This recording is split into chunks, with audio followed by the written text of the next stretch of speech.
6월은 6.25 전쟁이 있었던 달이기 때문에 6.25를 주제로 지난주일 오늘 말씀을 전하고자 합니다. 역사를 보는 관점을 사관이라 합니다. 어떤 관점에서 역사를 해석하느냐? 사관에 따라서 해석이 달라집니다. 그 사관으로 민중사관, 제왕사관, 식민사관, 여러 가지 관점이 있습니다. 성경적인 역사관은 뭐이냐? 섭리사관, 그럽니다. 하나님의 섭리가 세상 역사를 움직이신다. 하나님의 역사는 교회 안에서만 역사하시는 게 아니라 교회 밖에 나라와 나라, 민족과 민족, 세계 전체의 역사를 하나님이 섭리로 다스리신다. 이 섭리사관입니다. 우리 현대사, 조선 이시조선이 망한 이후 지금까지 한국 근현대사를 읽어보면은, 깊이 공부해보면 때를 따라 하나님의 섭리가 이끌어 주신 것을 확신하게 됩니다. 그 중에 6.25가 대표적입니다. 6.25는 남한이 망할 수밖에 없는 전쟁이었습니다.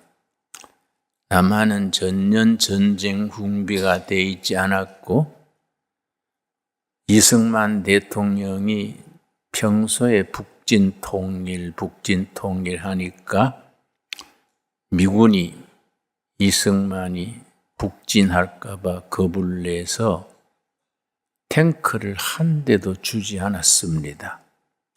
무기를 현대화하지 않았습니다.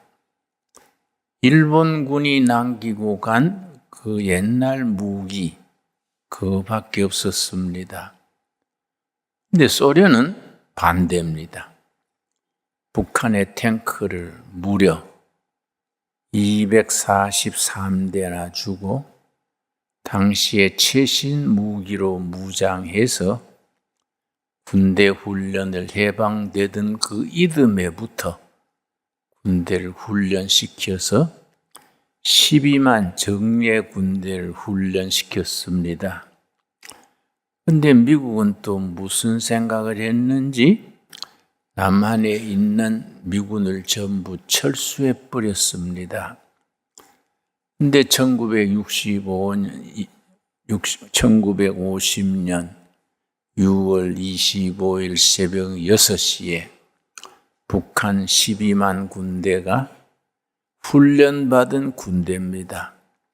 그 중에는 저 장개석 군과 모택동 군이 중국 대륙을 놓고 전쟁할 때에 모택동 군에 소속해서 장개석 군대와 싸운 조선인이 5만 명이 있었습니다. 그걸 팔로군, 그런다. 팔로군. 만주 지역을 중심으로 장개석 군대와 싸웠던 모택동 군을 팔로군이라 그랬는데, 팔로군 소속의 조선 병사가 5만 명이랬습니다. 그 5만 명을 몽땅 인민군에 편입시켜서 탱크 240세대, 그 무기를 들고 팔로군 5만 명, 인민군 전체 12만 명이 한꺼번에 공격해 왔습니다.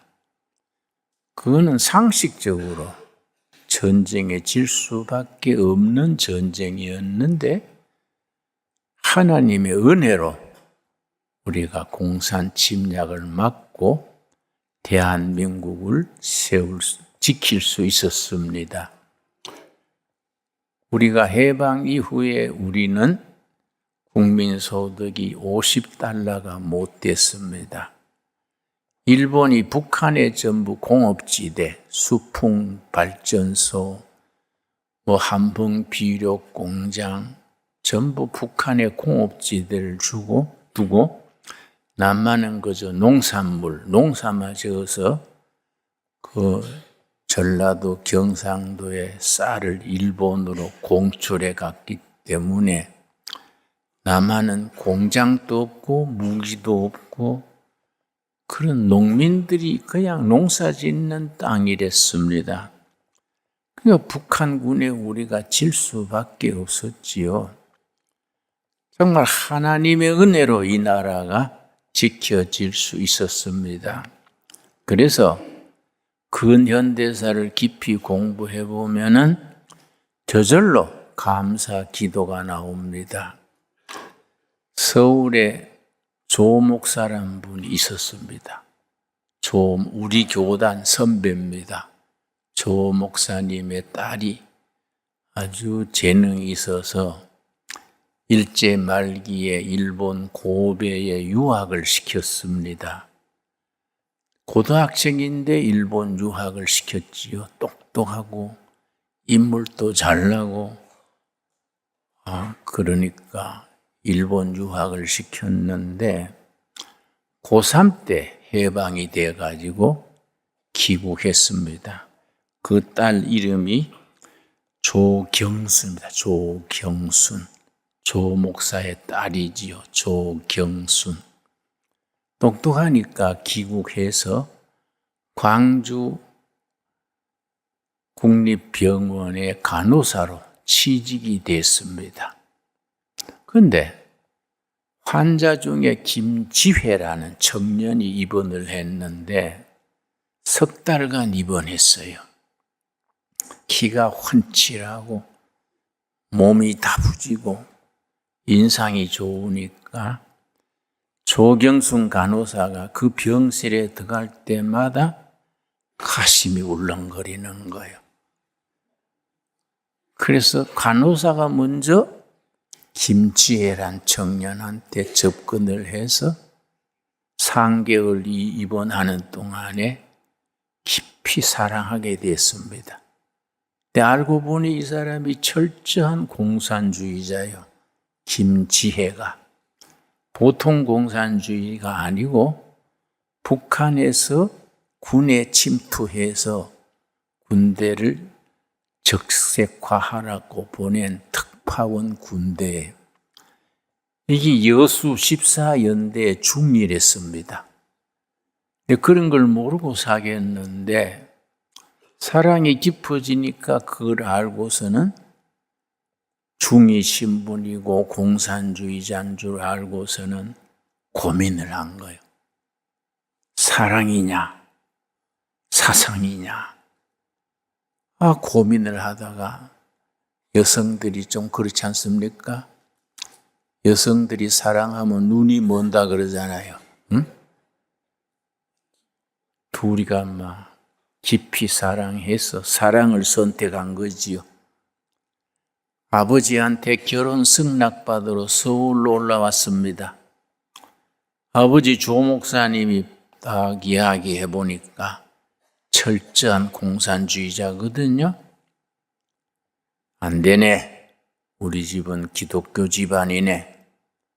온 집안이 크리스찬인데 자네 같은 공산주의자는 우리 집에 사위로 받을 수 없네. 딱 거절했습니다. 3번, 4번 자꾸 오니까 야, 이 사람아, 다시는 우리 집에 출입하지 마라. 우리 집 사위로 공산주의를 받아들일 수 없다. 그랬는데 그 김지혜가 아버님, 오늘은 내가 그냥 온 게 아닙니다. 가슴 속에서 뭘 끄집어냈는데 손가락에 피를 내가지고 혈서를 썼어요. 나는 공산주의를 버리고 교인이 되겠습니다. 혈서를 썼어요. 혈서를. 공산주의에서 전향해서 기독교인이 되겠습니다. 어젯밤에 제가 섰습니다. 손가락에 피 흘린 상처를 보이면서 그걸 보여주니까 조 목사님이 마음이 움직인 거예요. 그렇다면 오늘 하루 생각해보고 내일 다시 오게. 그 옆에서 딸은, 그 조경순 목사 딸은 울면서 기도하는 거예요. 아버지 마음이 바뀌게 해주십시오. 근데 그 다음날 결혼을 허락했습니다. 결혼 시간 뒤에 혈서 쓴 거는 아무 효과가 없고 더 공산주의 더 열심히 하는 거예요. 그래 여수 주둔 14연대에 아주 핵심되는 공산주의자가 공작원이 됐는데 1948년 우리 정부가 들어선 해 10월 19일에 4월 달에 제주 4.3 사건이 일어났습니다. 제주 4.3 사건이 터지니까 10월 19일에 상부에서 14연대 지시가 왔어요. 19일 날 밤 8시를 기해서 배를 타고 제주도에 가서 4.3 사건을 진압하라. 이 오니까 밤 8시에 전부 모였습니다. 그 14연대 3,000명이요. 운동장에 모였는데 지상수라는 상사가 앞에 나가가지고 그 딱 작전한 거지요.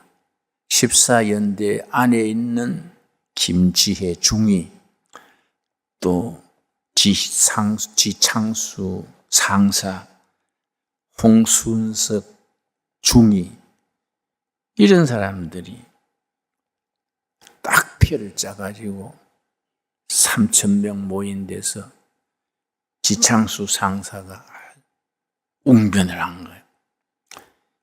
이승만 독재 정권이 제주도의 귀한 백성들을 짓밟고 미제국주의 힘을 입어서 학살하는데 우리가 거기에 갈 수 없다. 지금 인민군이 휴전선을 돌파해서 내려오고 있다.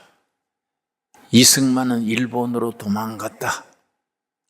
우리도 인민군이 돼가지고 올라가면 북한에서 내려오는 인민군과 만나면은 조국이 해방된다.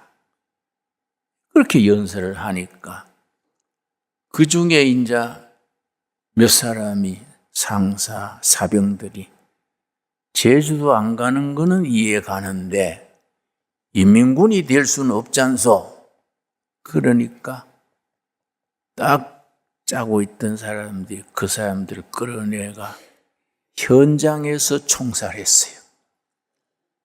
현장에서 몇 명 죽이고 나서 그때 장교들이 장교회관에 모여서 회식하고 있었는데 공산 불악지들이 포위해가지고 장교 21명을 죽였습니다. 그러고서는 이제 3,000명 연대를 동원해가지고 여수시를 5시간 만에 점령했습니다. 그 지혜가 김지혜예요. 김지혜. 조경순의 남편이죠. 엄청 죽었습니다. 우익 인사들, 부자들, 경찰관들 그날 여수가 불바다가 되고 집집마다 죽고 야단 났습니다. 그 다음날 국군 토벌군이 왔는데 토벌군을 당하지를 못하니까 김지혜와 그 사람들이 지리산으로 들어갔습니다. 지리산 들어가면서 안에 조경순을 데리고 들어간 거예요. 간호사니까 부상병들 치료도 하고 들어갔는데 거 가서 참 많은 사람 죽였습니다. 특히 억질로 끌려간 군대가 많지 않습니까? 자기는 공산주의 아닌데 그냥 끌려간 사람들이 춥고 배고프고 하니까 밤에 도망을 가는 거예요. 도망가다가 잡혀오면은 전부 끌고 오면은 김지혜 중리가 죽창으로 찔러 죽인 거예요. 죽창으로. 목을 베 죽이고 죽창으로 죽이고 수십 명이 그렇게 죽었습니다. 그런데 5달 뒤에 1949년 4월 9일에 드디어 그 선술집에 그 시골에 술집이 있지 않습니까? 이 토벌군이 술집 안주인하고 의논을 했습니다. 혹시 발지산들이 오면은 술 대접 잘하고 아주 친절하게 대해주고 호롱불 아시지요? 호롱불을 켜가지고 봉창이란 게 사투리입니까? 불빛이 밖으로 비치는 봉창이 있습니다. 봉창에 호롱불을 가서 얹어놔라. 그럼 우리가 멀리서 보고 봉창에 불이 켜면 발지산이 왔구나. 김치해 부대가 왔구나 알고 우리가 알아서 하겠다고. 그런데 40명이 온 거예요. 어느 날 밤에. 김지혜, 그 안에 조경순, 핵심 참모들 40명 와가지고 밥 해주시오 하니까 선술집 주인이 막걸리도 대접하고 밥도 잘해주고 호롱불 켜가지고 창문가에 딱 얹은 거예요. 그래 딱 토벌군이 그걸 보고 차를 대절해 와가 대대가 동원해가지고 집을 둘러쌌어요. 그날 저녁에 한 30명이 그 자리에서 즉사하고 나중에 정리하고 보니까 김지혜 부부가 없는 거예요. 그래서 조사를 하다가 상기슬게 그 조경순이 다리에 부상을 받아가지고 체포됐어요. 근데 김지혜가 없는 거예요. 그래서 소문을 내보니까 그 선술집에서 한 700마다 좀 떨어진 곳에 까마귀가 자꾸 빙빙 도는 거예요. 이상하다. 군인들이 가보니까 거기에 가슴에 배에 총을 맞아가 창자가 나와가지고 까마귀들이 그걸 파먹는 거예요. 이게 김지회야. 신원 확인을 하기 위해서 아내 조경순을 데려왔지요. 그 조경순이 보더니 자기 남편 줄 알고 대성통곡을 한 거지요. 참 목사 딸이 참 아깝지 않습니까? 우리나라는 그런 비극이 많습니다. 예? 그런데 그 조경순이 무기징역을 받고 마포 형무소에서 무기징역 살다가 6.25가 다음에 터졌잖아요. 6.25 때 인민군이 형무소를 먼저 해방시켰거든요. 그래서 북한으로 갔다는 말도 있고 여러 가지 종적을 못 찾습니다. 그런데 이게 이제 여순 14연대 반란 사건인데 나는 여순 사건이란 말 쓰지 못하게 합니다. 왜냐? 여순 사건 그러면 순천 시민들이 반란 일으킨 것처럼 되잖아요.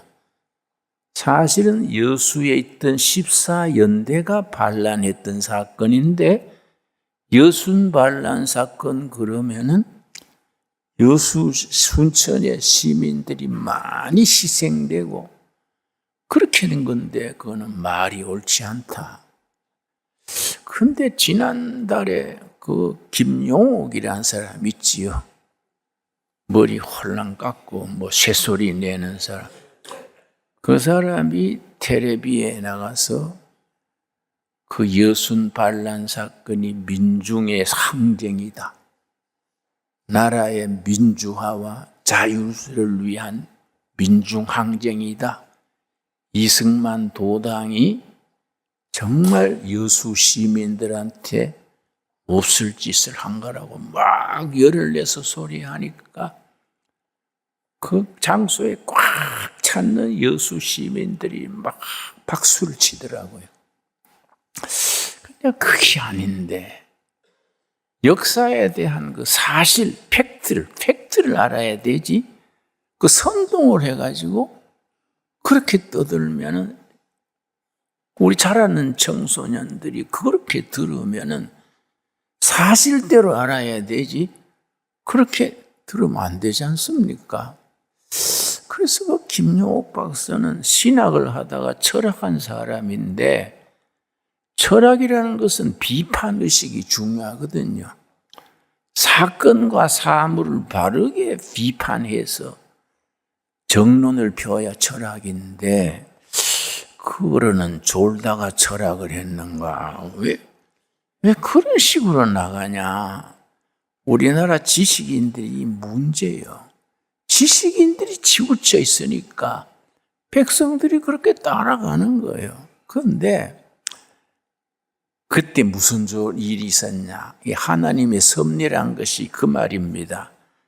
그런 끔찍한 사건에 숱한 사람이 죽었는데 이승만 정권이 이거 안 되겠다. 군대 안에 왜 이래 공산주의가 많냐? 군대 안에 공산주의가 아주 계획적으로 침투한 거예요. 그래서 48년 12월 1일 국회에서 국가보안법을 통과시켰습니다. 국가보안법. 군대 안에 있는 공산주의자들을 색출해내서 제대시키든지 감옥 보내든지 해야 된다. 이 1948년 12월 1일에 통과했는 국가보안법입니다. 국가보안법이 돼가지고 전국의 군대 안에 있는 좌익을 뽑아내는 거예요. 그때 확실한 증거를 가지고 찾아내서 감옥 살리거나 사형시키거나 한 사람이 17,000명이에요. 17,000명. 4,700명은 사형도 하고 감옥 살고 제발로 도망 친구들은 7,500명. 이 사람들 월북도 하고. 그런데 이게 왜 중요하냐? 이게 하나님의 섭리요. 여순 14연대 반란 사건에 희생당한 사람들은 참 억울하고 가슴 아픈 일이지만은 그 사건을 계기로 12월 1일, 사건이 난 거는 12월 19일이요. 12월 2일에 국가보안법을 만들어가지고 군대 안에 적색분자를 다 찾아낸 거예요. 전국 군대에다가. 그 찾아낸 것이 이제 재판하고 도망가고 10,000명이 넘었어요. 그 사람들 그냥 두고 6.25 만났으면 절단 나는 거지. 그렇지요? 그런데 그때 숙군을 한 것이 6.25 나기 1년 전이요.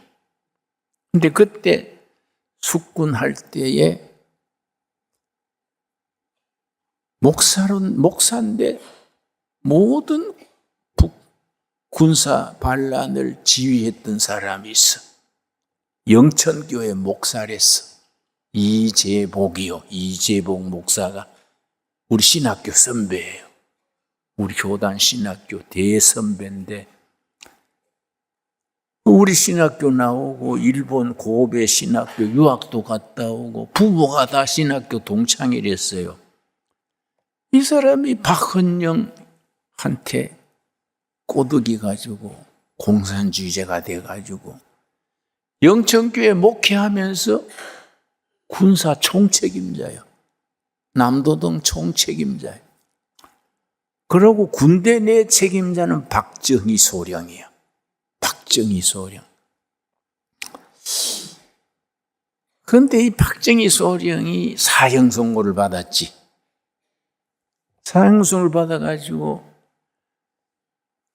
그 주간 안에 사형당하게 됐는데 박정희하고 군사 동기생이 있어요. 육군, 일본 육사 같이 공부했는 유양수라고, 유양수가. 참 아깝단 말이에요. 정직하고 부지런하고 전략도 있고. 그런데 그 형이, 박상수라는 형이 공산주의 아주 골수예요. 대구 11사건 때 주동하다가 사형당했어요. 근데 그 박정희가 형님의 영향을 받아가지고 군대 내 군사 책임자예요. 군대 내 군사 책이지. 이 사람이 이제 사형을 받은 거지요. 그 유양수가 아까우니까 사상만 바르면 나라의 기둥이 될 사람인데 사상만 전향하면은 나라의 큰 일꾼이 되겠다 싶어서 친구끼리, 야, 이 사람아, 그렇게 개죽음 당하기는 아깝지 않냐? 전향해라.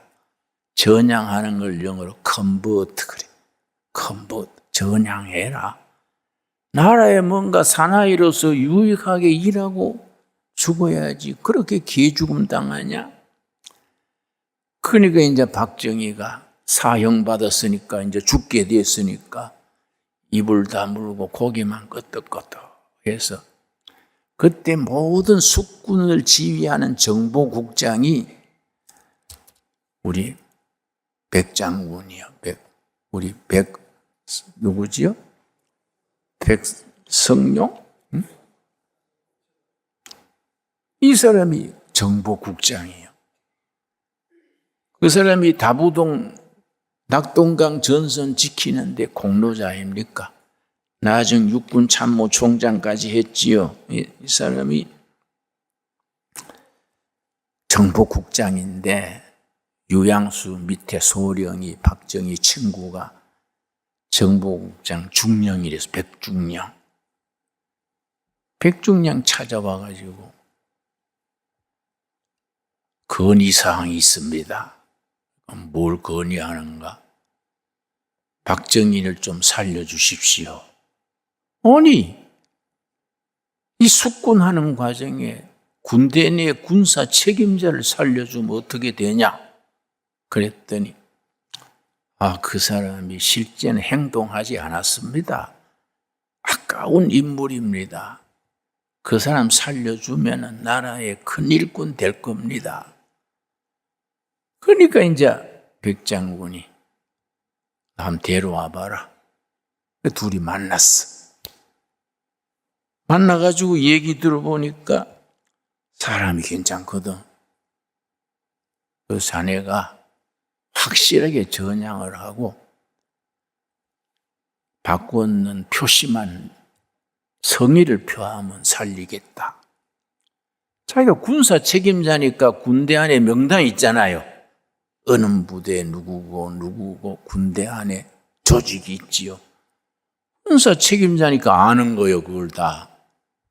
그 명단을 딱 제출하고 자기는 사면 받아서 제대했어. 제대하고 갈 곳이 없으니까 그 백장군이 잘했지요. 자네 다른 길이 없잖냐? 실업자로 살지 말고 우리 부대에 군무원, 민간으로 월급 받으면서 도와주는 군무원 하게. 박정희는 고맙다고 눈물 흘렸어. 자기 목숨도 살려주고 직장도 알선해주고 하니까 얼마나 고맙겠어요? 내 평생 은혜를 잊지 않겠습니다. 그랬는데 그때의 숙군, 군대 안에 있는 공산주의자들 만 몇천 명 속아냈기 때문에 불과 한 달이 1년 지나서 6.25 전쟁 터졌지요. 그래서 6.25 전쟁 터진 뒤에 세계 전쟁사에 드문 일이 있습니다. 한국군 안에서 한 건도 반란이 일어나지 않았습니다. 한 건도 명령 불복종이나 반란 없었어요. 특별히 강원도 춘천에 있는 구대에서는 국가보안법이 발동되니까 대위 두 사람이요, 자기 부대원 전체 데리고, 그러니까 중령 두 사람이 부대원 전체 데리고 월북해버렸어요. 부대를 싹 데리고 월북했지요. 그 사람들이 월북 안 했으면은 6.25 났을 때에 북한군이 춘천으로 들어오는데 그걸 막은 장군이 김종호 대령이에요.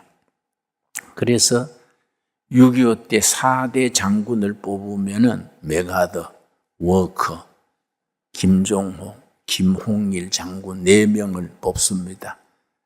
그 다음에 5번째 이제 백선엽 장군, 착할 선자예요. 백선엽 장군이 5번째 들어가지요. 근데 김종호 장군이요, 참 진실한 크리스찬이었어. 기도하는 중에 불안한 거예요. 뭔가 사건이 날 것 같다.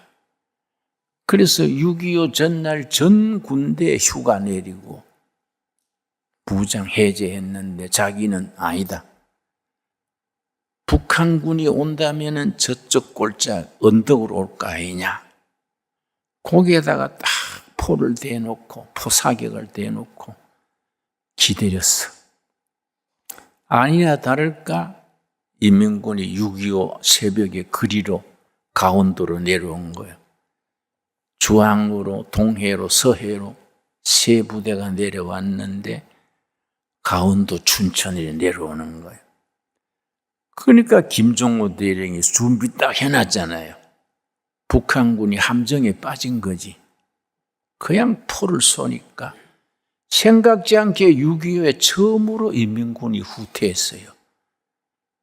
그랬다가 다시 공격해 오니까 막다가 실탄이 떨어져 가지고 그 김종호 대령이 6사단이에요. 국군 6사단. 6사단 전체를 한 명도 안 다치고 낙동강 전선까지 데려왔어요. 대단한 장군이지요. 그런 선배들의 공로를 우리가 잊어버리면 안 돼요. 그래서 내가 왜 조경순, 김지회 얘기를 왜 하냐 하면은 그 여수 순천 1948년 14연대 사건이 희생은 많았지만은 그게 나라 지키는 씨앗이 된 거예요. 안 그렇습니까? 그때 군대 안에 있는 10,000명이 넘는 공산 불확지를 다 뽑아냈기 때문에 6.25 때 우리나라가 흔들리지 않는 거지요. 그 사람들 그때 안 뽑아냈으면은 미군이 와고 유엔군이 와도 군대 안에서 반란이 일어나면은 또 춘천의 그 두 대령이 자기 부하 데리고 월북 안 했으면은 김종호 대령이 할 수 없잖아요. 김종호 대령이 포를 대놓고 인민군 오면은 쏜다고 했는데 대령 둘이서, 중령 둘이서 뒤에서 총을 쏘면 무너지는 거 아닙니까? 그러니까 1948년 12월 1일에 발동된 국가보안법이 나라 지키는 깃털이 된 거지요. 그래서 인민군이 서울에서 3일 동안 기다렸지요. 왜냐? 우리 북한군이 박헌영이 그랬거든요. 김일성한테. 우리가 서울만 점령하면 전국에 있는 공산당 수십만 당원이 봉기해서 남조선은 그냥 차지할 수 있다. 김일성도 그걸 믿은 거예요. 서울에 점령해가지고 중앙청 앞에서 기념식 하고 덕수궁에 놀러 다니고 소 잡아서 잔치하고 3일을 허비한 거지요. 그러니까 김홍일 장군이 한강을 헤엄쳐서 건너고 저 기아집을 뜯어가지고 그 기아집에 나무 있잖아요. 대들보. 그걸로 뗏목 만들어가지고 국군이 건너고 해서 그 사람들 김홍일 장군이 쪽지를 썼어. 나 김홍일 장군이다. 미군이 참여하기로 했다. 염려하지 말고 모여라. 그래서 전부 탈북하는 군대들을 모아가지고서는 부대를 편성했어. 그래서 안양, 수원, 원주 이쪽으로 방어선을 차렸어. 그 방어선에서 또 한강 건너오는 군인을 사흘을 막았어요. 그러니까 엿새지요. 서울에서 사흘, 김홍일 장군 부대가 사흘, 엿새 동안에 유엔군이 오고 국군이 온 거예요. 그 낙동강 방어선을 차려가지고 우리나라 지킬 수 있었지요. 이 역사를 가만히 보면은 고비고비에 하나님이 역사하시는 거예요.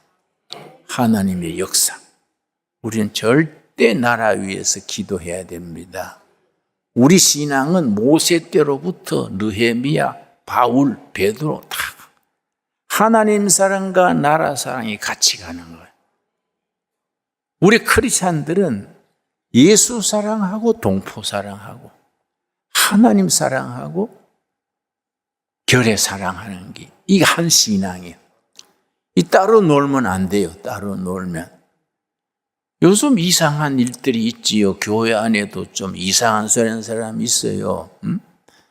북한은 뭐 무료 진료하고 무료 교육이고 아까 말했던 김용옥이라는 교수는 북한은 내 이상향이다. 또라이 아이가 뭔 쥐약을 묻나? 응? 그게 말이 안 되잖아요. 그러나 가보라 이거지. 한번 가봐야 돼요. 나는 이제 낮은 선봉 가서 농장을 했었는데요. 시범 농장에서 북한 농민들 좀 보고 농사 지으라고 남한의 씨앗 또 농기구 가져가가지고 낮은 선봉에 한 3만 평 농장을 했어요. 농장을 했는데 거기요 자주 감자가 많아요. 자주 감자. 이게 퇴화가 돼가지고 열매도 적을 뿐 아니라 바이러스가 침투돼가지고 병들고 그래요. 그 남한에서 좋은 씨감자 가져다가 심어서 3년 만에 대풍이 되니까 평양에서 지시가 왔대. 둘의 시범 농장을 철수시켜라. 그 내가 시인민위원장이 우리말 시장이지요. 낮은 선봉시 인민위원장한테 농사가 잘 되는데 왜 철수하라 하세요? 그랬더니 김 선생 너무 빨리 잘 되시다. 천천히 잘 돼야지. 빨리 잘 되니까 소문이 빨리 퍼져가지고 평양에서 듣고 민심이 그리 간다고 철수하라 합니다. 이번엔 주왕의 명령이니까 할 수 없이 가셨다가 나중 때가 되면 다시 옵시다래. 이러더라고요. 그러니까 백성 걱정 안 하는 거예요. 자기 체제만 유지하는 거예요. 송별회 한다고 날 이제 당고기집, 당고기가 뭔 고기인지 아세요? 응? 개고기가 당고기지요. 개고기집에 데려가서 대접을 잘 제송하다고 했는데 이게 냉장고에 전기가 왔다 갔다 하니까 전기가 가버리면 녹아버리고 전기 들어오면 또 얼고 몇 번 하고 나니까 이 변질된 거예요. 그 당고기 먹고 내가 죽을 뻔했어요. 막 위로 아래로 토하고 막 어지럽고. 그래서 기도했습니다. 하나님, 내가 이 개고기 먹고 죽으면 순교도 아니고 이건 뭡니까? 살려주십시오. 막 정신이 없어. 너무 막 부패해가지고. 내가 막 정신이 없어가지고 그러니까 날 데리고 보건소 같은 데 데려갔어. 보건소 갔더니 옆방에서 이 맹장염 수술하는데 마취제가 없어가지고 생배를 째는 거예요. 배가 아프다고 소리 지르고 근데 나한테 링겔을 놔주는데 소주병에 녹군으로 달아가지고 링겔을 놔주지. 내가 이거 맞다가 죽는 거 아닌가? 그래서 내가 차를 대절해가 중국으로 나와서 치료받고 살았어요. 그때 내가 다 대절해서 안 나와서만 여러분 못 만났을 거예요. 예. 천국에 먼저 가 있을 거예요. 예. 그런데 내가 천주교의 정의구현 사제단이 있습니다. 그 사람들이 나한테 얘기해요. 북한은 교육도 무료고 보건도 무료고 남한보다는 정의가 구현되는 사회입니다. 그래서 내가 한심해서 신부님, 남자가 장가를 가서 여자한테 시달려봐야 철이 드지 혼자 사니까 철이 안 드네요. 응? 내가 차비 대주니까 북한 한번 가보소. 가서 배 한번 째보소. 응? 왜 그런 철없는 소리 하는 기요? 응? 그런 신부가 많아요. 응? 수백 명, 수녀도 수천 명이 북한 찬양하고 이 정신 상태가 안 맞아. 여러분, 역사는 하나님이 주장하시는 걸 믿습니까? 이 나라에 고비고비 하나님의 손길이 구해 주십니다. 그러니까 우리가 이 역사가 지금까지 어떻게 흘러왔는지 알아야 돼요. 고비고비마다 하나님이 어떻게 역사하셨는지. 나는 일부러 북한을 여러 번 갔다 왔습니다. 도대체 어떻게 사는가 보려고. 그래서 내가 체험을 많이 쌓았습니다. 나는 기도하는 중에 2030년 안에 통일이 될 줄로 믿습니다. 대한민국 헌법으로 통일이 되면 북한 빨리 도와야 돼요. 그 사람들 빨리 영양실조 걸린 거 다 회복해가지고 전 세계 으뜸나는 남한의 경제 기술 가지고 북한의 노동력을 합쳐서 물건 만들면요, 메이드 인 코리아가 전 세계에 뻗어나가는 거지요. 거기에 선교사를 보내는 거예요. 대한민국은 예수 잘 믿어 성공한 나라다. 소문내는 나라가 될 줄로 믿습니다. 오늘 에스겔서 본문에 그 말이지요. 북이스라엘 남유다가 예언자 손안에서 통일이 되는 거예요. 한 막대기는 북이스라엘, 한 막대기는 남유다. 예언자 에스겔 손에서 통일이 이루어지는 겁니다. 여러분, 우리의 기도가 하늘 보호자를 움직여서 북한 동포들 해방시키고 통일 한국을 이루어서 전 세계 선교하는 나라로 뻗어가게 될 줄로 믿습니다. 기도하겠습니다. 하나님 감사합니다. 때를 따라 우리를 인도하시고 이 나라를 이끌시는 손길 감사합니다. 6.25 일어난 지 73년째입니다. 휴전한 지 70년째입니다. 하나님의 섭리 중에 통일이 되어 북한 동포를 해방하고 김정은이 그 흉악한 체제는 다 무너뜨리고 북한 동포가 해방되어 함께 손에 손잡고 하나님 찬양할 날이 올 줄로 믿습니다. 예수님 이름 받들어 기도드렸사옵나이다. 아멘.